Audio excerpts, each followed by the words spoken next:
வணக்கம். நீங்கள் இணைந்திருப்பதோ ஜெஃப்னாஃபெஸ்டின் காலை நேர தலைப்புச் செய்திகளோடு. நண்பியிடம் 25 பவுண்ட் நகையை கொடுத்து ஏமாந்த குடும்ப பெண்ணொருவர் தவறான முடிவெடுத்து உயிர் மாய்த்துள்ளார். பண்டத்தரிப்பு சில்லாலை பகுதியைச் சேர்ந்த 43 வயதான 2 பிள்ளைகளின் தாயாரை இவ்வாறு உயிரை மாய்த்துள்ளார்.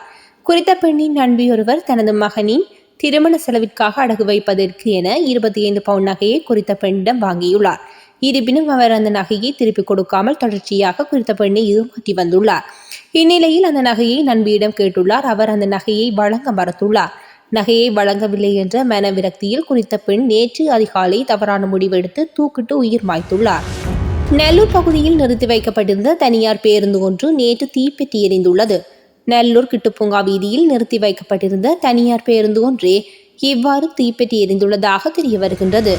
மன்னாரில் காற்றாலை கோபுரங்கள் அமைத்தல் மற்றும் கனிய மணல் அகழ்வு ஆகியவற்றுக்கு எதிராக முன்னெடுக்கப்பட்டு வரும் கவன ஈர்ப்பு போராட்டம் நேற்று 14வது நாளாகவும் சுழற்சி முறையில் முன்னெடுக்கப்பட்டு வருகின்றது.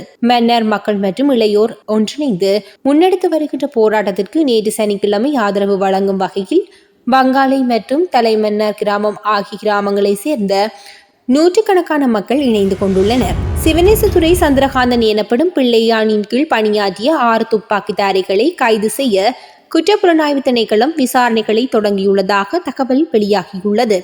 பிள்ளையான் மற்றும் கிழக்கு மாகாண சபை உறுப்பினர் இனிய பாரதி எனப்படும் கே புஷ்பகுமார் ஆகியோரிடம் நடத்தப்பட்ட நீண்ட விசாரணைகளின் போது குறித்த குழு பற்றிய தகவல்கள் தெரிய வந்துள்ளதாக கூறப்படுகின்றது. கிழக்கு மாகாணத்தில் கடத்தல்கள், காணாமல் போதல் மற்றும் துப்பாக்கிச் சூடு சம்பவங்களில் ஈடுபட்டதாக பிள்ளையான் மற்றும் இனிய பாரதி மீது குற்றச்சாட்டுகள் சுமத்தப்பட்டுள்ளது.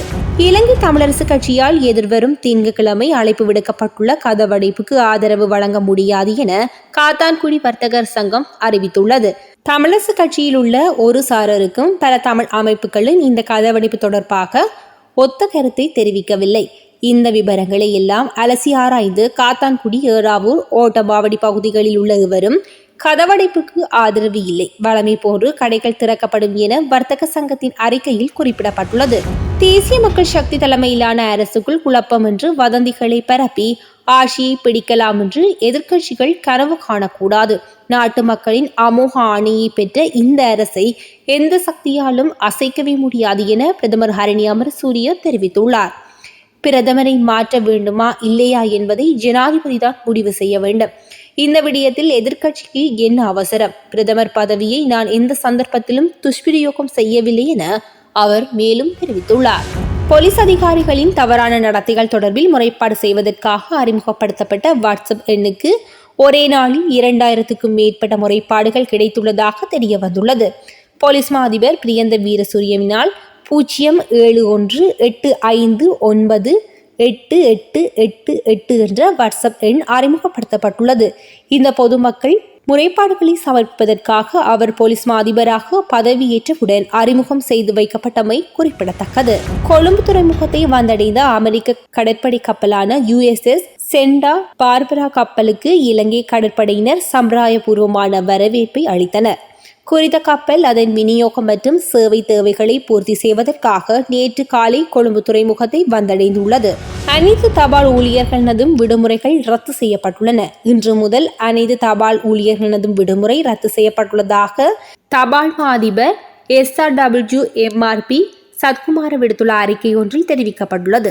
தபால் மற்றும் தொலைத்தொடர்பு அதிகாரிகள் சங்கம் மற்றும் ஒன்றிணைந்த தபால் தொழிற்சங்க முன்னணியினர் இணைந்து இன்று முதல் தொடர்ச்சியான பணிப்புணக்கரிப்பில் ஈடுபட தீர்மானித்துள்ள நிலையில் இந்த அறிவிப்பு வெளியிடப்பட்டுள்ளமை குறிப்பிடத்தக்கது.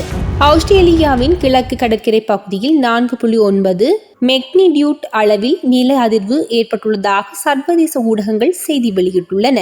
ஐரோப்பிய மத்திய தரைக்கடலில் 10 கிலோமீட்டர் ஆழத்தில் இந்த நில அதிர்வு ஏற்பட்டதாக தேசிய நில அதிர்வு மையத்தின் தகவல்கள் தெரிவிக்கின்றன. இந்த நில அதிர்வு தென்கிழக்கு குயின்ஸ்லாந்தில் இருந்து பிரிஸ்பேன் மற்றும் சன்ஷைன் கடற்கரையில் இருந்து கோல்ட் கடற்கரை வரை உணரப்பட்டுள்ளது.